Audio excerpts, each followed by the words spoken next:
Bismillahirrahmanirrahim. Assalamualaikum warahmatullahi wabarakatuh. Bagi memberkati majlis ilmu pada malam ni, marilah sama-sama kita baca umul kitab Al-Fatihah. A'udzubillahi minasyaitonirrajim. Bismillahirrahmanirrahim.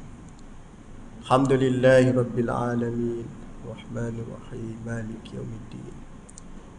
Iyyaka na'budu wa iyyaka nasta'in. Ihdinas siratal mustaqim. Siratal ladzina an'amta 'alaihim ghairil maghdubi 'alaihim waladdallin. Alhamdulillahi rabbil alamin. Wal 'aqibatu lil muttaqin wa la udwana illa 'alaz zalimin.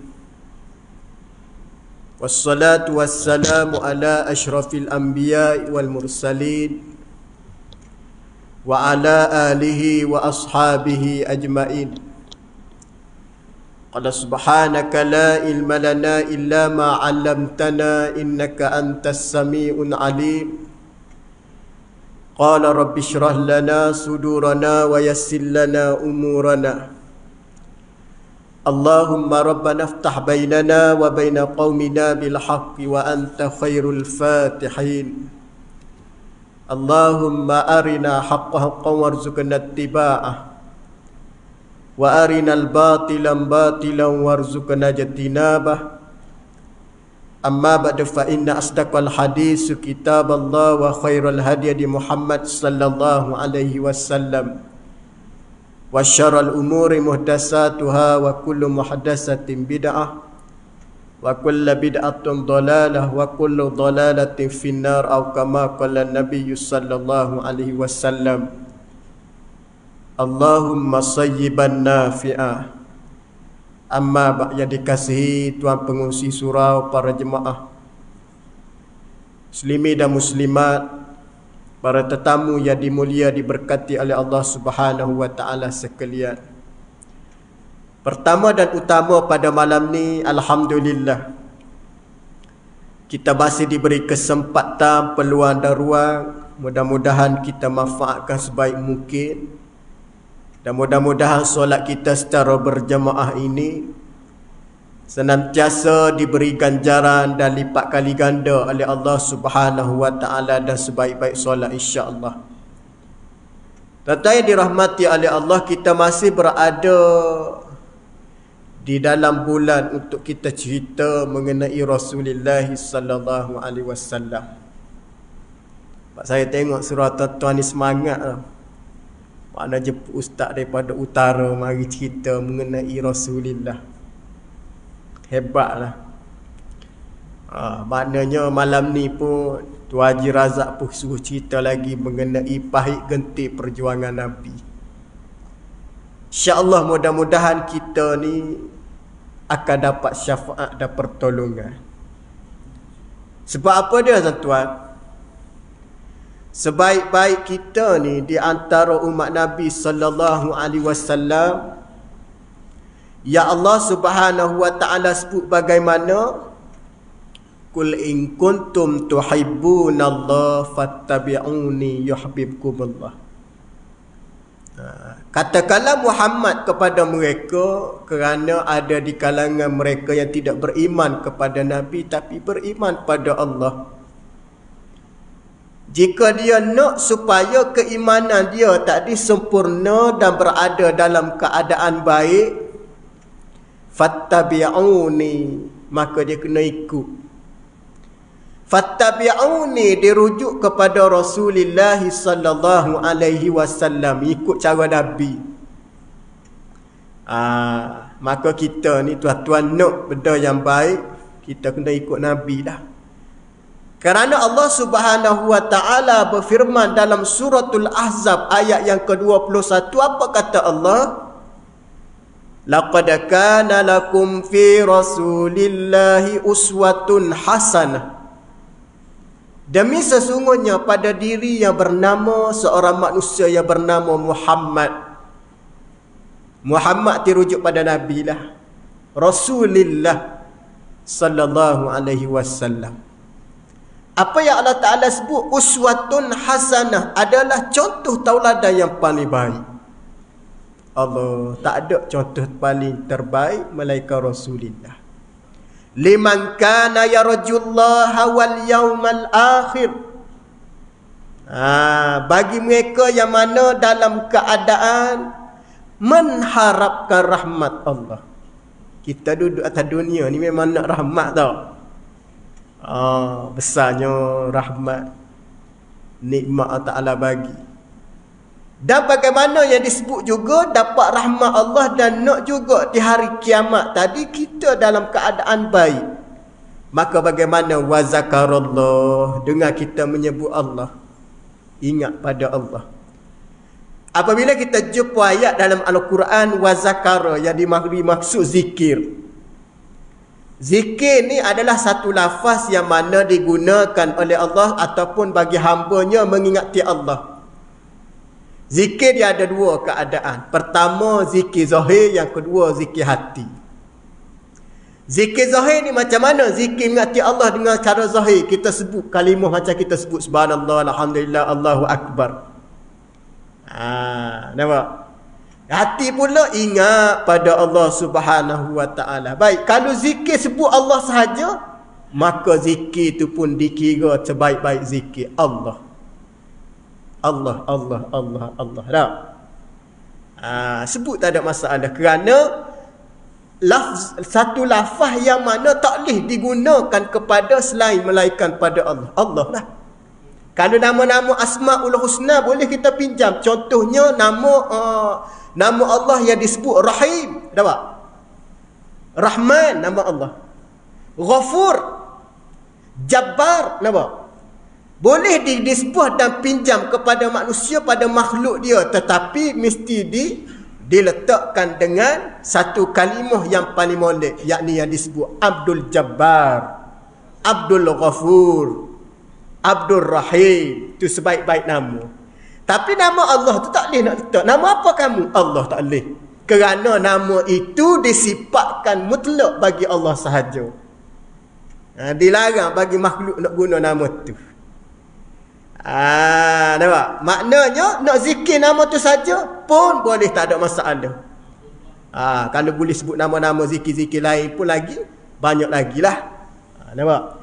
Cuma zikir ni tuan-tuan, manusia kita tahu zikir yang paling molek adalah kalimah la ilaha illallah. Itu zikir paling afdal. Kata Nabi, afdalu zikri ana wan nabiyyu min qabli la ilaha illallah. Seafdal zikir, kata Nabi, aku dan Nabi dahulu pernah sebut la ilaha illallah. Maka zikir ni adalah diwaris bagi Nabi, maksud daripada Nabi. Itu jelas. Maka kalau kita nak jadi yang terbaik, ikut cara Nabi lah. Baik tuan-tuan dirahmati oleh Allah, pada malam ni insya-Allah ana berhajat nak kongsi dengan tuan-tuan satu sejarah pahit getih Nabi. Susah payah Nabi, pengorbanan Nabi. Kerana ulama-ulama sebut, apabila kita mengingati dan mempelajari pahit getih, susah payah, kelelahan Nabi, kesulitan Nabi masa hidup Nabi berdakwah ni, yang menyebabkan kita rasa semangat untuk jaga agama. Itu sebenar motivasi kita ingat sejarah Nabi ni. Kadang-kadang kita ni tuan-tuan tak semangat dah. Sebaik-baik motivasi adalah daripada Rasulullah sallallahu alaihi wasallam. Tu kalau kita tengok di saat bagaimana kelebihan orang yang mengingati Rasulullah sallallahu alaihi wasallam ini, di antara sebaik-baik zikir yang mana di dalam hati manusia ingat pada Nabi. Nisbah pada manusia, pada makhluk. Selain daripada kita zikir, sebut nama Allah. Nampak? Kerana ingat pada Nabi, itu zikir juga ingat pada Nabi dalam diri kita. Zikir. Baik. Baik kata Nabi sallallahu alaihi wasallam, yang pertama tuan-tuan tengok. Sebelum kita membicarakan sejarah banyak berlaku pada Nabi, dugaan, mihnah, fitnah dan sebagainya. Itu dia panggil asal garam perjuangan seorang Nabi dan Rasul. Cuma apabila kita menyentuh pahit getih Nabi, orang yang mana mula-mula kita tengok. Rasulullah ni tuan-tuan, Masa berada di bumi Mekah Muslimat, Rasulullah ni pengaruh dia tidak besar lagi. Tuan-tuan pernah dengar nama orang mula-mula memeluk Islam? Siapa dia? Sayyidatina Khadijah binti Khuwailid. Ramai orang tertanya, siapakah lelaki yang pertama memeluk Islam? Jawapannya, yang pertama baik di segi lelaki dan perempuan mula-mula memeluk Islam ialah Sayyidatina Khadijah, orang pertama. Khadijah ni tuan-tuan, Muslimat Khadijah ni, Khadijah binti Khuwailid. Allah tuan-tuan, nama ni tuan-tuan, nama yang mana menjadi ummahatul mukmin, ibu pada orang mukmin. Dia berkahwin dengan Nabi.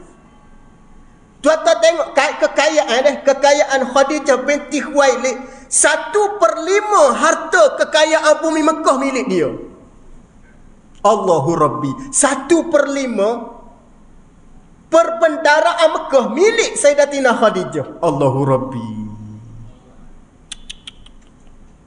Maknanya tuan-tuan, kaya ni. Ada tak orang Malaysia kaya macam Khadijah? Siapa dia kaya hari ni? Kalau tuan-tuan tengok orang kaya hari ni lah, tapi kekayaan hari ni tidak milik orang Islam pada hari ni. Tuan-tuan tengok orang kaya hari ni tak? Ana pernah terbaca orang paling kaya atas muka bumi hari ni, pemilik syarikat Amazon.com tuan-tuan. Amazon.com pernah dengar? Kalau kita tengok buka dalam Google, tengok keluar dia punya iklan Amazon.com. Tuan-tuan tahu siapa dia founder kepada syarikat ni? Dia asal miskin. Kalau tuan-tuan tengok sejarah dia, Jeffrey Preston ni orang yang susah dulu. Ana pernah tengok 2 tahun lepas, gaji dia 1 jam 3.5 juta US dollar. 1 jam, bukan sebulan tuan-tuan, 1 jam 3.5 US dollar. Tuan-tuan kalilah 24 jam, berapa gaji dia? Kaya. Hebat dia menjadi founder besar tuan-tuan. Syarikat habis milik dia. Mana CEO kepada Amazon. Hebat dia. Tapi Khadijah tuan-tuan memiliki 1/5 perbendaraan bumi Mekah milik Khadijah binti Khuwailid. Khadijah tu siapa dia tuan-tuan? Pertama, manusia yang pertama memeluk Islam. Baik lelaki, baik perempuan, dialah mula-mula. Allahu Rabbi. Kaya. Yang tu kalau tuan-tuan tengok, musyrikin Mekah meroyak apabila dia dapat tahu Khadijah berkahwin dengan Muhammad. Tak senang duduk. Orang kaya. Orang kaya tuan-tuan nuk kepada Muhammad ni. Yang kedua, siapa dia yang memeluk Islam tuan-tuan? Yang mali awal-awal zaman kanak-kanak, yang Nabi bela, siapa dia? Zaid bin Harisah. Yang ketiga, Sayyidina Ali. Antara orang awal-awal lah ni. Masa tu Zaid dengan Ali ni kecil lagi. Kecil lagi, budak-budak. Nabi ambil bela buat anak, jaga tak? Nabi ambil dia. Baru keempat duduk pada Sayyidina Abu Bakar As-Siddiq. Nampak? Ada lagi lah yang disebut dengan Uthman ibn Affan. Nampak? Banyak lagi. Antaranya Abdullah ibn Mas'ud tu di antara nama-nama. Abu Hurairah tidak antara lewat dah. Tapi cerita generasi awal. Makna nak cerita tuan-tuan, Khadijah ni Allah Ta'ala orang panggil apa dia? Aturkan kehidupan Nabi ni. Kena mula-mula orang Islam ni dia lah. Allahu Rabbi tuan-tuan. Tu nak kata Khadijah ni Muslimat kalau dengar banyaklah baca cerita mengenai Sayyidatina Khadijah binti Khuwailid. Tu kalau tuan-tuan tengok Rasulullah, sahabat kata, aku tak pernah tengok Rasulullah menangis begitu sedih, dan aku tak pernah tengok kesedihan Nabi yang begitu ketara ketika mana kematian isteri baginda Siti Khadijah. Bayangkan tuan-tuan, lebih pada romantik tuan-tuan, orang perempuan menangis, lelaki menangis, keluar air mata. Air mata Nabi keluar tuan-tuan. Muslimat keluar air mata suami, jatuh ke muka Sayyidatina Khadijah binti Khuwailid. Sahabat tengok Nabi, Allahu Rabbi, tak nak cerita, sedih sangat. Nampak? Kita hari ni bini tengah nazak tinggal begitu. Buat tak tahu. Tu kalau bini nazak yang kata, lakilah. Tak. Muslimah lah, sikit lagi kalau tengah nazak minta bang. Kalau saya nazak sakaratul maut, abang jaga bagi kepada anak lah. Biar abang sendiri pegang. Sunnah tu. Ji, besar awal kalau muslimah tak datang bini tak datang. Bak, saya mati satu hari nanti, apa jangan bagi anak pegang. Apa sendiri kena pegang. Tengoklah dulu kata suami. Tengok dulu. Suami pun sama juga. Kalau dia isteri, suami tengah nazak, isteri dulu papuh suami. Sebaik-baik orang yang mana rapat dengan isteri dan suami itu adalah memudahkan urusan sakaratul maut. Allahu Rabbi. Nabi menangis lah tuan. Sahabat kata aku tak pernah tengok. Ini sejarah yang Nabi kali pertama diuji. Lepas pada tu kematian pok saudara dia nampak. Allah tuan-tuan. Mati orang sayang, mati pok saudara. Tuan tak bayangkan? Inilah bermulanya detik pahit, susah Nabi, getihnya Nabi nak meneruskan perjuangan. Tuan tak tengok Nabi selepas kematian Khadijah, selepas kematian pok saudara dia, Nabi sedih. Nampak? Selepas daripada itu tuan-tuan, terimalah wahyu yang pertama kepada Nabi sallallahu alaihi wasallam. Bayangkan tuan-tuan, turunnya wahyu pertama untuk nak mengubat rasa hibur Nabi tadi, rasa sedih Nabi. Turun wahyu. Turun wahyu tu gembira Nabi. Tuan-tuan ingat tak? Apabila ada dalam berlaku pada Nabi, sedih Nabi, susah Nabi, hina Nabi, Nabi dicekal oleh pihak musuh, untuk meredakan Nabi dengan melalui wahyu. Wahyu. Apabila Nabi sedih, turun wahyu. Turun wahyu yang pertama, Iqra bismi rabbikal ladzi khalaq. Nabi gembira tuan-tuan. Nabi sungguh rasa, kita kata hari ni apa dia? Tak nak cerita kegembiraan Nabi tadi. Tapi lepas pada tu Nabi sedih tuan-tuan. Kerana apa dia? Sementara turun wahyu ke seterusnya, dia makan masa lama. Ada setengah riwayat kata masa dia lebih kurang 3 hari, ada kata 3 bulan, ada kata berbulan-bulan lama. Nabi sedih. Kesedihan Nabi sedih. Sehingga kan pernah satu ketika Rasulullah tengok apa dia, Nabi sahabat tengok Nabi ni nak turun wahyu seterusnya, Nabi tak tahan lagi, tak tahan, Nabi sedih sangat. Seumpama Nabi memberitahu pada para sahabat, aku nak tunggu wahyu ke seterusnya, seumpama aku macam nak terjun daripada bangunan tinggi ke tempat bawah. Nak kata tak sabar nak tunggu. Bukan Nabi nak bunuh diri lah tuan, tapi nak cerita tak sabar ni. Nabi ni masih tertunggu-tunggu. Kata Allahu Rabbi. Nampak? Ni keistimewaan. Maka turunlah segala-gala yang disebut wahyu kepada Nabi sallallahu alaihi wasallam tu mengubah. Nampak? Kalau tuan-tuan tengok di dalam peristiwa yang berlaku kepada Nabi sallallahu alaihi wasallam, tuan-tuan mungkin teringat kenapa Rasulullah memilih satu tempat yang dinamakan Bandar Taif ataupun Taif itu sendiri. Ramai orang kata kenapa Nabi memilih liku-liku susah payah di negara Taif. Walau tengok di negara Taif ni tuan-tuan, memang pada sahabat boleh menjagakan berlaku proses boikot, tak boleh terima Nabi. Tapi kenapa Nabi pergi? Kenapa Nabi pergi? Maka setengah ulama-ulama sirah menyebut Nabi pergi di Taif ni kerana Nabi ada sejarah lama, dan Nabi adalah antara diri Nabi dengan bandar Taif tu dekat. Kenapa dekat? Kerana berdekatan di bandar Taif tu dia ada satu kampung yang mana didiami oleh keturunan ataupun yang disebut dengan kabilah Bani Sa'ad. Kalau tuan-tuan ingat dalam sejarah, kabilah Bani Sa'ad ini yang duduk di dalam persekitaran dengan bandar Taif tu, yang mana tempat itulah ramainya ataupun kampung itulah ramai adik-beradik sesuai Nabi. Kampung tu banyak adik-beradik sesuai Nabi. Kenapa dia tuan-tuan? Tempat ibu menyusu Nabi pun duduk situ juga. Maka Nabi pun pergi sana. Nabi kata macam mana? Ini aku bolehlah nak jumpa dengan adik-beradik aku, nak mengubah orang panggil kedukaan Nabi sallallahu alaihi wasallam, nak mengubah keluh kesah Nabi. Nabi pergi di Taif. Ini pikat mula-mula Nabi sampai. Dan di Taif juga adalah tempat ibu susua Nabi, Halimatus Sa'diyah. Makna kalau kita tengok betul dah tu. Nabi ni tuan-tuan, dia pergi ke Taif. Jangan kata Nabi pergi ke Taif tu tidak mengikut perancangan. Bukan. Tu perancangan betul dah. Tu kalau tuan-tuan tengok, apabila Nabi sampai di Taif, Nabi berjumpa dengan adik-beradik susua Nabi. Kerana ibu susua Nabi Halimatus Sa'diyah tu sendiri banyak anak-anak susua ni dia zaman dulu ni tuan-tuan. Orang-orang Arab dulu dia jenis menyusu. Tu kalau kita tengok orang-orang Arab ni dia jenis suka ambil anak susua ni.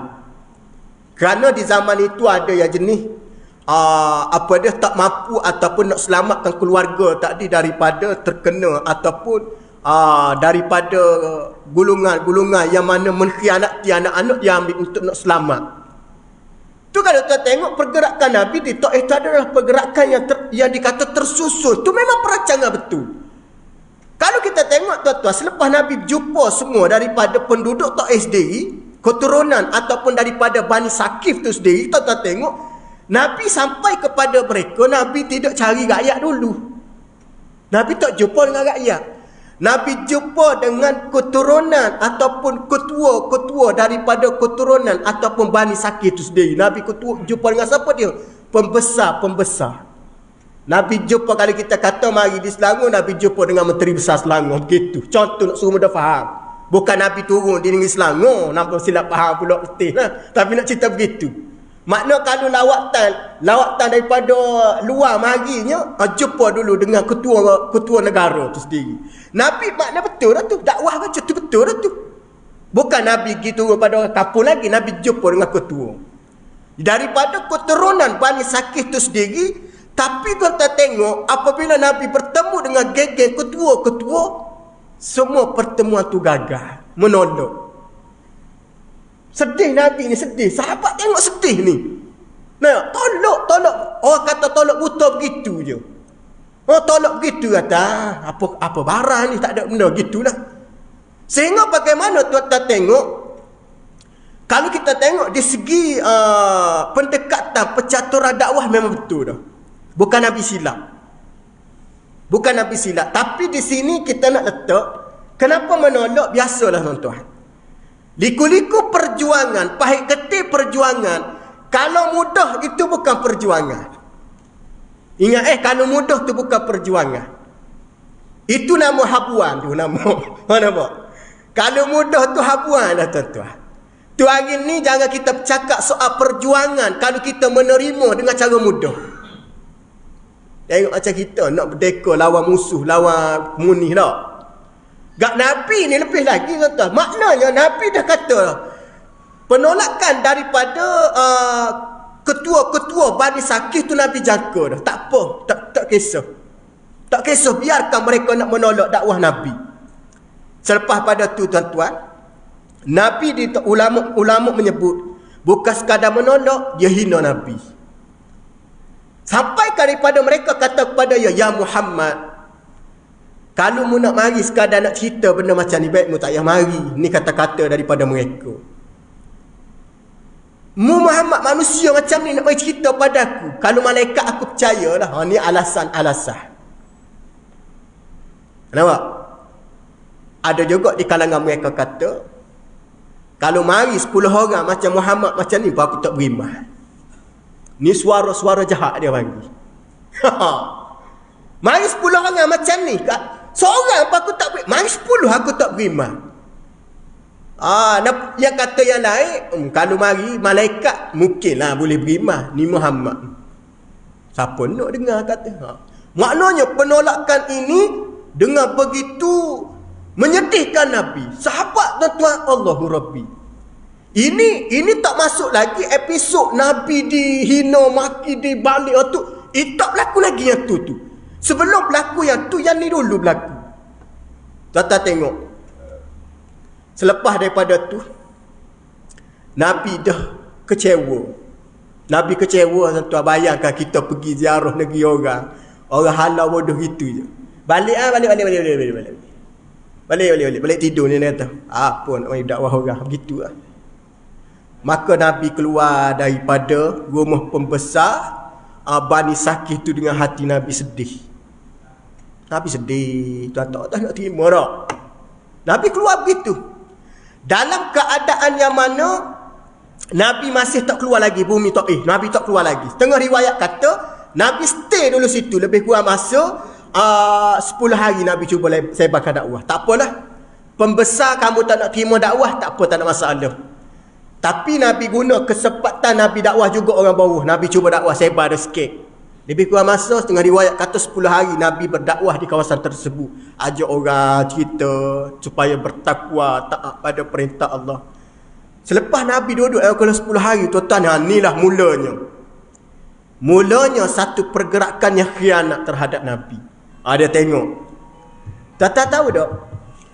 Masa Nabi berdakwah tu, tuan-tuan, sudah nampak dah ada orang nak beriman. Walaupun pembesar menolak dakwah Nabi, orang-orang bawah di Taif sudah nampak dah. Sudah nampak. Sudah nampak ada dah bunga-bunga ataupun sudah nampak adanya cahaya-cahaya keimanan. Sudah nampak dah. 10 hari baru. Setelah mereka mengetahui hari ke-10 tadi pembesar di Bani di keturunan Bani Sakif tadi yang menolak, dia mengarahkan tentera dia. Masa tu dia arah. Apa dia arah, tuan-tuan? Ni kerja jahat lah ni. Hari ke-10, genap ke-10, ulama kata mereka susun dah angkatan tentera untuk nak melakukan kerja khianat pada Nabi. Ni mula dah. Mula dah nak berlaku kerja khianat. Dia kata bagaimana? Arahan daripada pembesar dia kata, kita kumpul semua rakyat supaya kita nak dera Muhammad ni. Kerana dia sudah nampak dah bunga-bunga dan perkara-perkara baru dia nak bawa ni. Masa tu, tuan-tuan, ni di antara gerakan-gerakan yang sudah dirancang peringkat awal. Memang berlaku, tuan-tuan. Tuan-tuan, selepas pada tu, tuan-tuan tengok bagaimana berjayanya mereka nak mengusir Nabi dengan cara yang begitu hina dan kejam. Cara macam mana? Tuan-tuan tengok Nabi di baling batu di Taif. Ini adalah hasil daripada perancangan pokok ni. Tuan-tuan tengok. Masa ni lah Nabi dikenal. Sehingga tuan-tuan tengok sahabat ni, Rasulullah kena balingan batu daripada gulungan-gulungan yang mana tak boleh terima ni kerana mendapat arahan daripada pembesar-pembesar mereka. Arahan daripada ketua-ketua mereka nak mengusir Nabi SAW. Nampak? Tapi Nabi ni, tuan-tuan, sifat sabar dia apabila dia kena ni masih tinggi lagi. Duka cita Nabi ni, duka cita ni, tuan-tuan. Walaupun dia tengok tempat tersebut ni tempat yang mana susuan dia lah mari pada keadaan dia hatinya gembira, tapi mula dengan sedih pula sebaran dakwah dia. Sehingga bagaimana setengah riwayat sebut darah Nabi SAW dah mula menyurun ataupun dah mula keluar dengan begitu banyak, keluar darah hasil daripada balingan batu daripada orang-orang yang mana membenci Rasulullah. Tuan-tuan tengok, banyak tak banyak darah Nabi keluar sampai selipar yang dipakai oleh Nabi itu berbunyi macam kita kena air yang lipar tak. Tuan-tuan, Tuan Haji boleh bayar tak? Kita berjalan kena air bunyi macam tu. Macam itulah darah Nabi jatuh sampai tahap tu. Allah. Tuan-tuan bayar kan, tuan? Sahabat tak sabar dah ni. Sahabat tak sabar dah ni, tuan-tuan. Sahabat tak sabar. Bagaimana sahabat tak sabar tadi? Dia tengok Nabi SAW masih tinggi kesabaran. Lepas pada tu, tuan-tuan tengok Allah Subhanahu Wa Ta'ala ni dia tak boleh tengok, tuan-tuan, Nabi ni sedih. Nabi sedih, Allah Ta'ala tak boleh tengok. Bukan sekadar Allah Ta'ala, makhluk para malaikat tak boleh tengok Nabi sedih. Selepas daripada itu Allah Subhanahu Wa Ta'ala menghantar 2 malaikat. Hantar malaikat ni, tuan-tuan, malaikat ni ramai. Malaikat yang Allah Ta'ala hantar pergi jumpa dengan Nabi ni, tuan-tuan, malaikat bukan sebarangan malaikat. Setengah riwayat kata malaikat ini adalah malaikat yang duduk jaga 2 bukit di Taif tu. Malaikat jaga bukit. Bukit ni, tuan-tuan, bukan benda kecil. Allah Ta'ala arahkan malaikat jaga bukit tu supaya kita temu dengan Nabi SAW. Tapi malaikat ni dia punya apa dia? Budi bahasa dia, akhlak dia, adab dia cukup-cukup sopan dengan Nabi. Walau boleh dia malaikat nak hempuk terus, tak ada masalah. Tapi malaikat datang kepada Nabi sallallahu alaihi wasallam, apa kata malaikat kepada Nabi? Ya Muhammad. Allah, dia kata apa dia? Lau aradta an nutbika alaihimul khasyati. Jikalau kamu izinkan ya Muhammad, aku nak hempak golongan Taif ni, masyarakat Taif ni dengan bukit ni, napa? Nescaya aku buatlah ya Muhammad. Malaikat minta dengan Nabi. Muhammad setuju tak kalau aku hempakkan penduduk-penduduk Taif ni yang khianat pada kamu, yang menanyai kamu, yang mana membuatkan kamu sampai tahap ni? Setuju tak aku hempak tanah bukit ni pada mereka? Nampak? Kalau kita kata setuju sangatlah. Kita setuju, biar mati. Ajar orang macam ni lah, khianat sangat. Dia kata, dia tanya Nabi, tuan-tuan, Masya Allah, malaikat punya akhlak dia, tuan-tuan. Dia minta dengan Nabi, jika kamu sudi ya Muhammad, aku nak hempak bukit kepada golongan-golongan khianat pada kamu. Bukan pilih habis kena lah, tuan-tuan. Jadi macam kawan Nabi Lut lah. 3 kampung, tuan-tuan, lebih kurang 300 orang semua ditenggelamkan oleh Allah dalam Bahrul Mayyit tu. Dia apabila kezaliman ni, tuan-tuan, kejahatan, walaupun segelintir, tapi apabila kemurkaan Allah turun, hala bihal bala, hala turun bala, semua kena. Cuma umat Muhammad ni, dia umat Nabi akhir zaman, Nabi kita ni, tuan-tuan, dia tak macam tu. Kalau kita tengok dah, umat-umat terdahulu dengan kerenuh pada umat akhir zaman ni, letih, tuan-tuan. Teruk sangat ada kadang dah. Tapi umat Nabi ni, Nabi biar dulu. Nabi ada beberapa tangguh. Nabi biarkan dulu, Nabi minta tangguh dulu, jangan seksa lagi. Begitu juga yang berlaku kepada masyarakat di Taif ni. Malaikat kata, kalau kamu benar ya Muhammad, aku buatlah hijau ni, musuh pada aku je. Allah Ta'ala ni, tuan-tuan, dia ada tentera. Tentera Allah ni ramai. Musuh dia, tentera dia terhad. Tapi bagaimana jawab Nabi kepada malaikat? Nabi dengar, Nabi kata, Nabi tengok kepada malaikat jaga bukit. Nabi tengok pada dia. Lepas dia kata, ya Muhammad, muizin aku nak hempak mereka. Nabi tengok lain macam. Apa jawab Nabi sallallahu alaihi wasallam? La, jangan buat kerja macam tu, kata begitulah, jangan. Sabar dulu.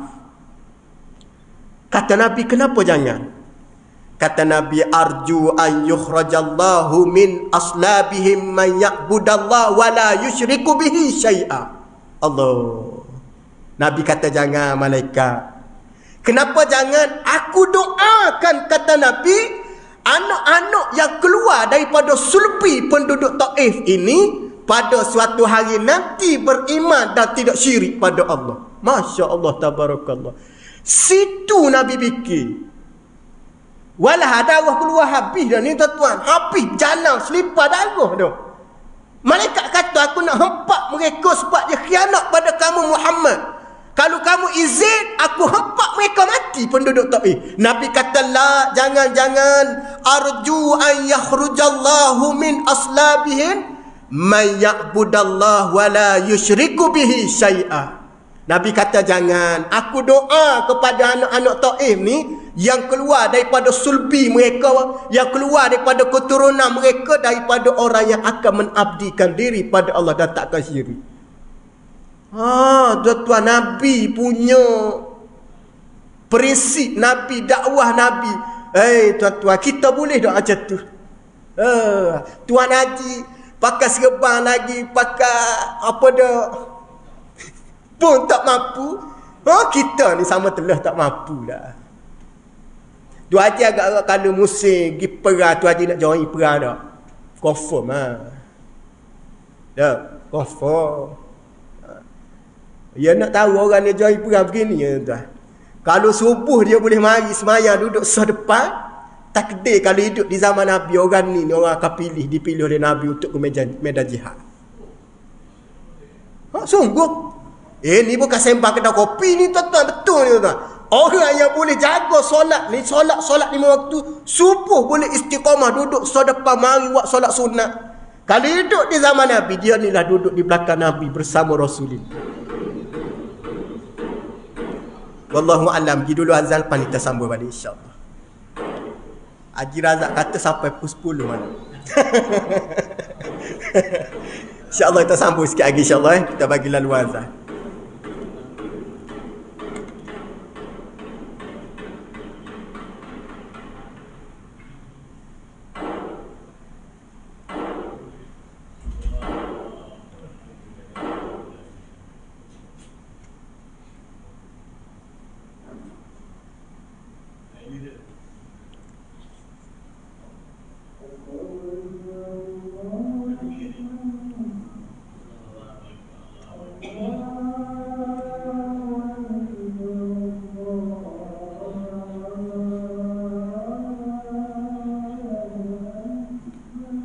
Allahu Akbar, Allahu Akbar.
Allahu Akbar, Allahu Akbar.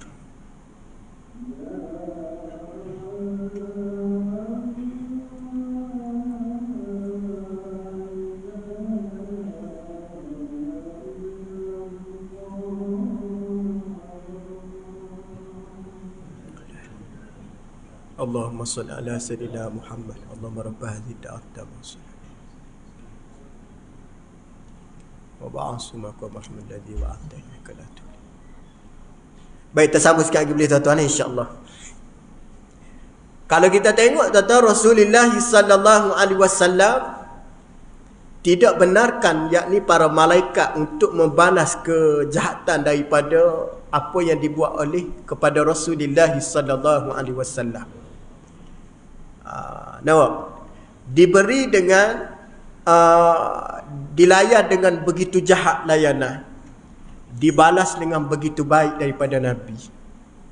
Kalau kita kata di segi ghalibnya adatnya pada kata nyawa Nabi sudah berada pada agak terancam juga nyawa Nabi sebab melibatkan berdarah dan sebagainya. Sehingga bagaimana setengah riwayat menceritakan apabila Nabi pernah satu ketika di dalam keadaan sedemikian, Nabi menadah tangan. Nabi menadah tangan juga, Nabi menadah segala darah-darah yang mana keluar daripada muka Nabi yang dibaling batu. Sehingga Nabi tidak biarkan darah itu menitih ke bumi. Para malaikat, para sahabat bertanya, "Ya Rasulullah, kenapa kamu sampai tahap ni?" Kata Nabi SAW, "Aku bimbang jika tanah ni turun ke bumi, darah ni tumpah ke bumi, bumi akan melaknat orang yang khianat pada aku. Allahu Rabbi." Nabi bimbang takut darah tak ditumpah ke bumi, bumi yang akan menangis kerana melihat darah Nabi, dia akan melaknat penduduk Taif yang khianat pada Nabi. Maknanya Nabi sanggup, tuan-tuan. Kalau kita tengok, tuan-tuan, Nabi untuk umat apa saja Nabi rela. Biar diri Nabi korban pun, tuan-tuan. Ni Nabi SAW untuk umat dia. Untuk umat, Nabi tak kisah aku dicela, aku dibaling batu, aku dihina. Bahkan Nabi kata, aku sanggup dibunuh kerana umat aku. Allah. Kita boleh tahu tu, tuan-tuan. Agak-agak kita boleh tak muslimat? Aku ni kerana Nabi rela buat apa dia? Belum tentu, tuan-tuan. Masya Allah, tabarakallah. Maka pendek cerita, tuan-tuan, selepas Nabi membiak tidak mengizinkan para malaikat menghempak, katanya Nabi kepada para sahabat, "Jom kita menyusul berjalan." Nabi sedih. Sebab Nabi di pulau, dilayar dengan begitu rupa. Nabi sedih sambil Nabi menangis dalam perjalanan, tuan-tuan. Selepas pada itu Nabi kepenatan, Nabi pun menyandar sebatang di kawasan kebun anggur. Apa Nabi buat, tuan-tuan? Nabi rehat sekejap sampai perjalanan Nabi. Kata setengah riwayat hampir ratusan batu Nabi berjalan. Nabi sedih, tuan-tuan, sedih. Nabi jumpa satu kebun. Kebun anggur yang Nabi duduk, setengah riwayat kata kebun anggur itu milik musyrik, orang tidak beriman. Tapi Nabi penat sangat ni, tuan-tuan. Sehingga honor kepada kebun, pemilik pada kebun tengok, pemuda mana ni? Kesian aku tengok dia ni, musyrik ni. Maka honor pemilik kepada kebun, dia mengarahkan tukang pekerja dia untuk pergi kepada pemuda tersebut, pada Nabi lah. Dia kata, kamu pergi kepada pemuda tersebut. Pemilik kebun setengah riwayat kata namanya Ahdas, nama dia. "Ya Ahdas, kamu pergi kepada pemuda tersebut, kamu tanya dia dan kamu beri makan pada dia." Allah. Nampak? Tadi Nabi dihina, Nabi dibuat sebegitu rupa. Ni Allah Ta'ala balas dah. Balas kebaikan dah. Kerana Nabi tidak balas keburukan dengan keburukan. Maka Allah Ta'ala balas. Nabi diuji. Ratusan batu Nabi berjalan, penatnya Nabi nampak kebun anggur. Kita penat tengok kebun strawberry, takkan lalu saja ke Merah Haina. Contoh berhentilah nak makan. Walaupun tak ada duit boleh tengok, tak apa dah. Nampak? Mana tahu mari hamba-hamba Allah nak derma, nak sedekah. Kenapa Nabi duduk penat, tuan? Pemilik kebun anggur tu kata kepada Ahdas, "Ya Ahdas, kamu pergi kepada pemuda tersebut, kamu beri makan pada mereka." Walaupun pemilik kebun anggur tu adalah orang musyrik, tapi Allah Ta'ala ni dia mampu nak merubah orang musyrik ke orang apa ke. Nampak? Apabila dapat pertolongan, dia tolong. Mungkin musyrik tu tak tahu siapa dia pemuda tersebut, tapi sudah menampak dah Allah Ta'ala nak bagi satu benda yang istimewa bagi Nabi. Lepas tu, tuan-tuan, pemuda tersebut pergi kepada Rasulullah SAW. Maka dia selepas dia ambil makanan semua tadi, dia beri pada Nabi. Ada tak dia beri pada Nabi? Nampak? Lepas dia beri pada Nabi, dia tengok. Hadah tu dia tengok daripada jauh. Dia tengok, pelik aku tengok ni, pemuda ni, nampak pelik ni. Tak pada zaman ni jaga orang macam ni. Sebabnya memanglah Nabi ni orang yang mana tidak seperti mana manusia biasa kan. Sampai dia lepas dia bagi makan, dia tengok jauh-jauh dengan anak mata dia. Tengok lain macam ni tengok ni. Kemudian tentang masa Nabi nak makan dengan sahabat tadi, anggur tadi, tiba-tiba Nabi SAW membaca Bismillahirrahmanirrahim. Allah. Kemudian pemuda tu dengar, Haddas tu dengar, aku tak pernah dengar kalimah ni. Bismillahirrahmanirrahim, aku tak pernah dengar ni. Lepas pada tu dia tak pernah dengar tadi, dia rasa macam ada satu perkara pelik ni. Dia pun pergi pada Nabi. Dia pergi pada Nabi SAW tadi, dia tanya dah. Dia mula nak tanya, wahai pemuda, apa yang kamu ukap tadi? Aku tak pernah dengar kalimah ni. Nampak? Aku tak pernah dengar. Dan aku dengar kalimah ni macam nampak ada kelainan dia. Makna benda pelik lah.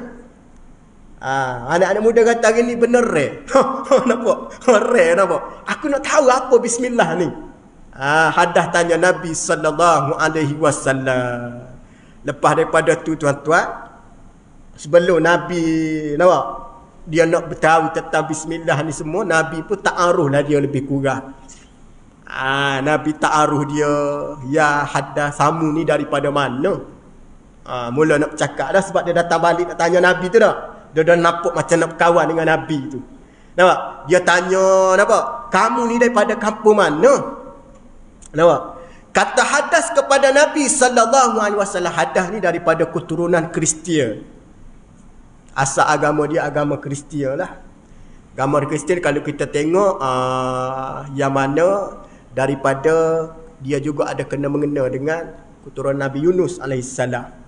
Lepas daripada tu Haddas kata, aku ni berasal daripada satu tempat yang bernama Ninawa. Ninawa ni adalah satu perkampungan di bumi Iraq.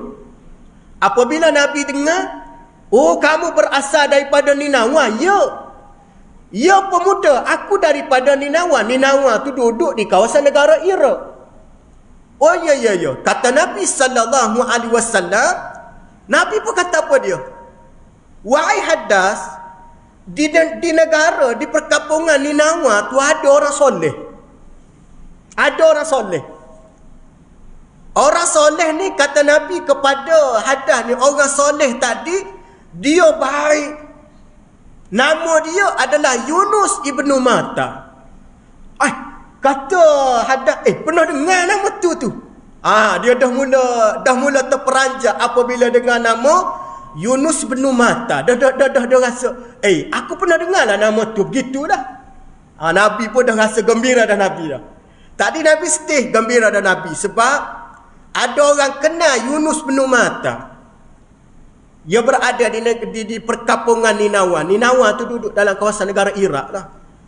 Kata Haddas, ya wahai pemuda, dia tu aku kenal sangat lah. Kamu nak tahu tak wahai Haddas, dia itu orang yang soleh, bukan sekadar soleh, dia juga adalah seorang Nabi. Allah. Lepas pada tu tuan-tuan, Haddas mendengar Nabi SAW kata, ia seorang Nabi, Nabi Yunus AS tadi, aslama Haddas. Maka Haddas pun mengucap kalimah, asyhadu an la ilaha illallah wa annaka Muhammad Rasulullah. Islam tuan-tuan. Allah. Tengok tuan-tuan tak? Kalau kita nak tengok tuan-tuan, Nabi diuji. Nabi diuji tuan-tuan. Naik uji tu. Nyaris-nyaris separuh mati tuan-tuan tak? Bagaimana Allah Ta'ala beri kemenangan balik pada Nabi, hasil daripada ujian yang Nabi terima. Lepas tu tuan-tuan tengoklah, lepas pada tu pun baru datanglah kumpulan-kumpulan yang menyerang Rasulullah balik. Bagaimana yang disebut dengan Syaibah dan Rabi'ah pun dah tanya dah. Dah mula tertarik dah. Kamu masuk agama apa ni? Cuba cerita pada kami. Mula tu dah. Sebab Haddas tu adalah di antara orang yang mana menggerakkan dan cuba sebar balik. Sebar balik. Sebab dia kenal Nabi ni, dia kenal daripada susuh bagaimana, tak pernah jumpa.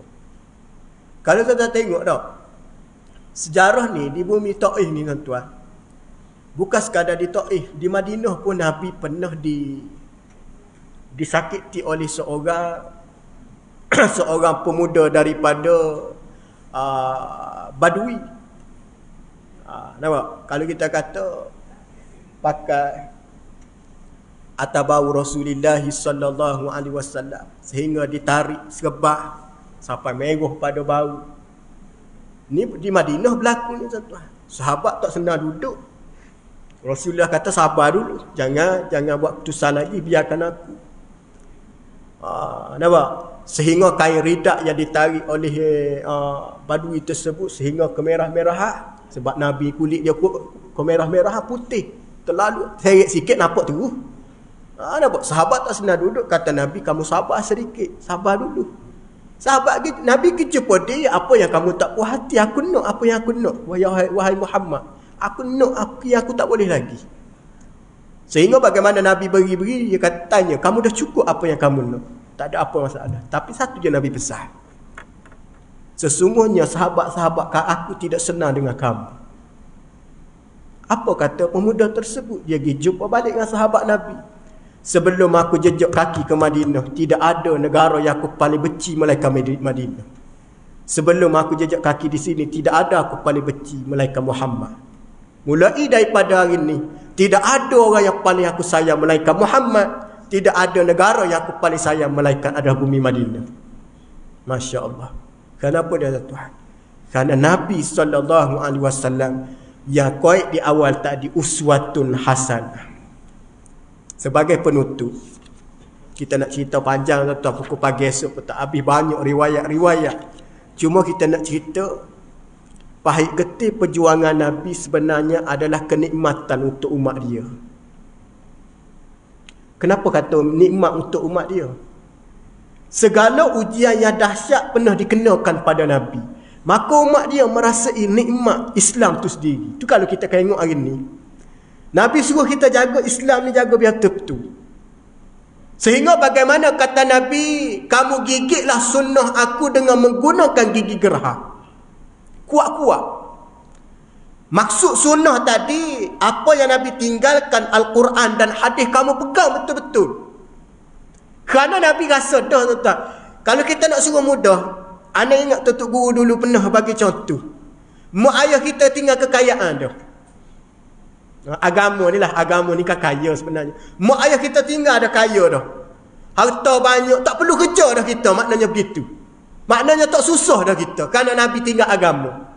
Cuma macam mana kita nak manage, nak survive harta yang mak ayah tinggal tadi, biar cukup untuk diri kita dan tak beri mudarat pada orang lain, tak menyusahkan orang. Maka dengan cara macam mana? Mu kena cari ilmu dah, nak urus harta tadi. Kena belajar biar rajin-rajin, biar jadi manusia. Begitu juga Nabi kata, aku dah tinggalkan agama bagi kamu, dah selamat. Kamu dah komplit dah, tak ada masalah dah.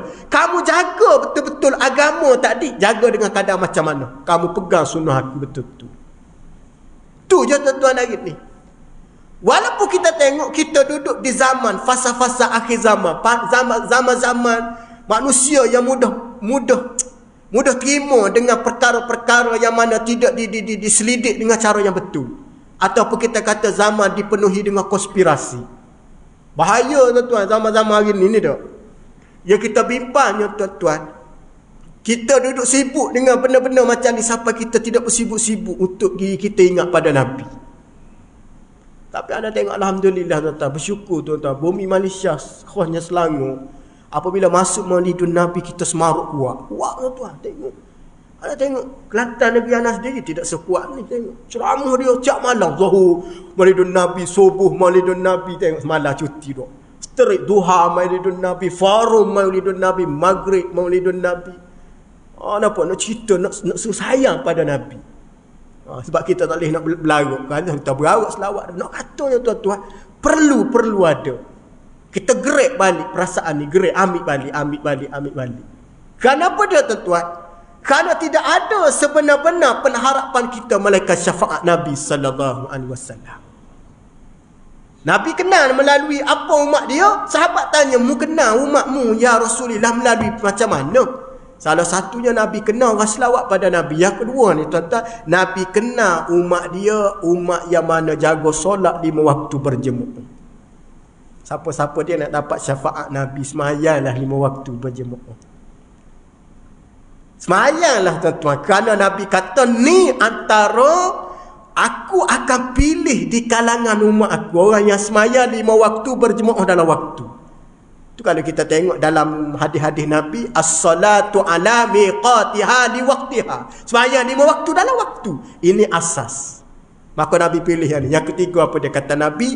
Aku pilih di kalangan umat aku bagi syafaat akhlaknya molek. Akhlak molek. Akhlak macam mana? Akhlak seperti mana akhlak yang aku tinggalkan. Apa dia akhlak Nabi? Benar, amanah. Ini akhlak Nabi ni. Benar Nabi, sidi, amanah, tabligh, menyampaikan. Menyampaikan macam mana? Nabi cuba beri orang lain selamat. Bukan Nabi untuk diri Nabi saja, untuk umat dia.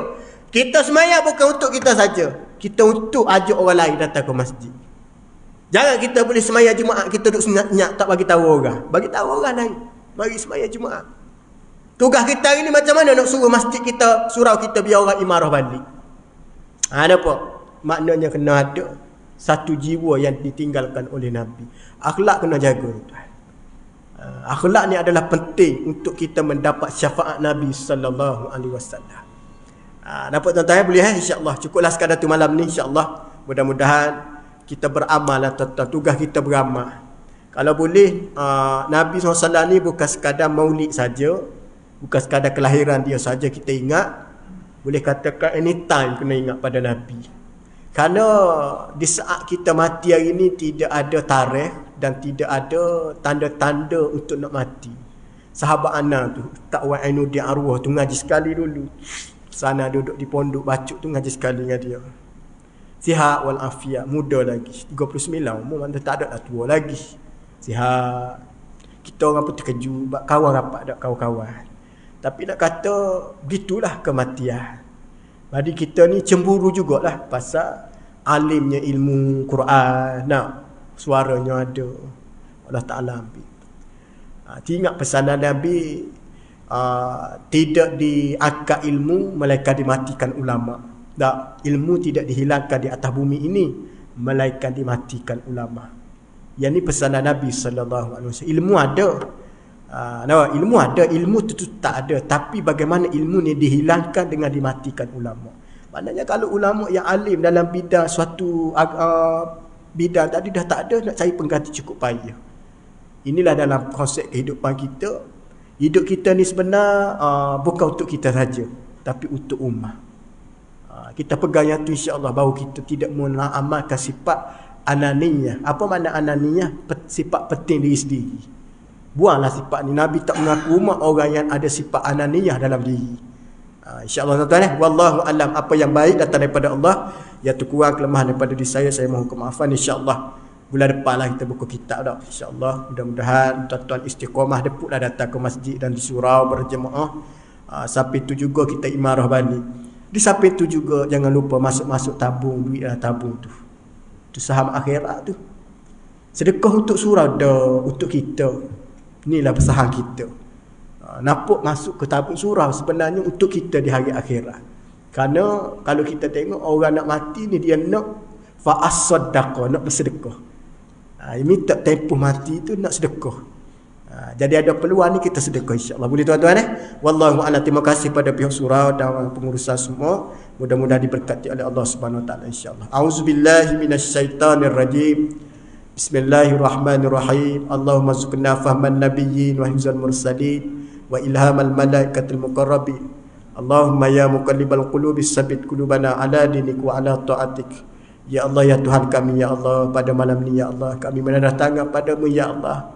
Kami juga membesarkan Nabi-Mu ya Allah. Ya Allah pada malam ni juga di antara kami hamba-hamba yang hina lagi lemah di sisi-Mu ya Allah. Kau berikanlah kekuatan pada kami untuk beramal dengan sunnah Nabi sallallahu alaihi wasallam. Ya Allah ya Tuhan kami, Kau temukan kami dengan Nabi kesayangan kami ini ya Allah. Kami rindu untuk menatap wajahnya ya Allah. Kami senantiasa menyebut namanya ketika mana kami hidup atas dunia ini ya Allah. Kau ketemukan kami di hari kiamat nanti bersamanya ya Allah. Kau berikanlah syafaatnya kepada kami ya Allah. Kau berilah syafaatnya pada kami ya Allah. Kami sedar betapa banyaknya pengorbanan Nabi kepada kami ya Allah. Pada hari ini kami menerima Islam dalam keadaan mudah ya Allah. Ya Allah ya Tuhan kami, Kau jadikan kami umat Nabi, umat yang akan mendapat syafaat dan bantuan Nabi-Mu ya Allah. Ya Allah ya Tuhan kami, berilah kekuatan untuk kami mengamal sunnah-Nya ya Allah. Ya Allah ya Tuhan kami, jadikan di antara kami umat yang terbaik di sisi-Mu ya Allah. Ya Allah ya Tuhan kami, berilah kekuatan untuk kami hadir ke majlis ilmu ya Allah, untuk menunaikan solat 5 waktu ya Allah, untuk sama-sama mendirikan dalam keadaan berjemaah ya Allah. Ya Allah ya Tuhan kami, Kau berikanlah keberkatan kepada penduduk di kawasan ini ya Allah, terutamanya yang banyak menyumbang untuk dana-dana pengajian ya Allah. Mudah-mudahan rezekinya diberkati ya Allah. Ya Allah ya Tuhan kami, Kau selamatkan ahli keluarga kami, Kau jauhkan fitnah di kawasan ini ya Allah. Kau jauhkan fitnah ya Allah. Kau jangan turunkan fitnah yang tidak diingini ya Allah. Ya Allah ya Tuhan kami, setelah beri hidayah pada kami, Kau ampunkanlah ya Allah. Kau berikanlah kekuatan pada kami ya Allah untuk mengamalkan apa yang diberi hidayah tersebut ya Allah. Rabbana atina fid dunya hasanah fil akhirati hasanah wa qina azabannar.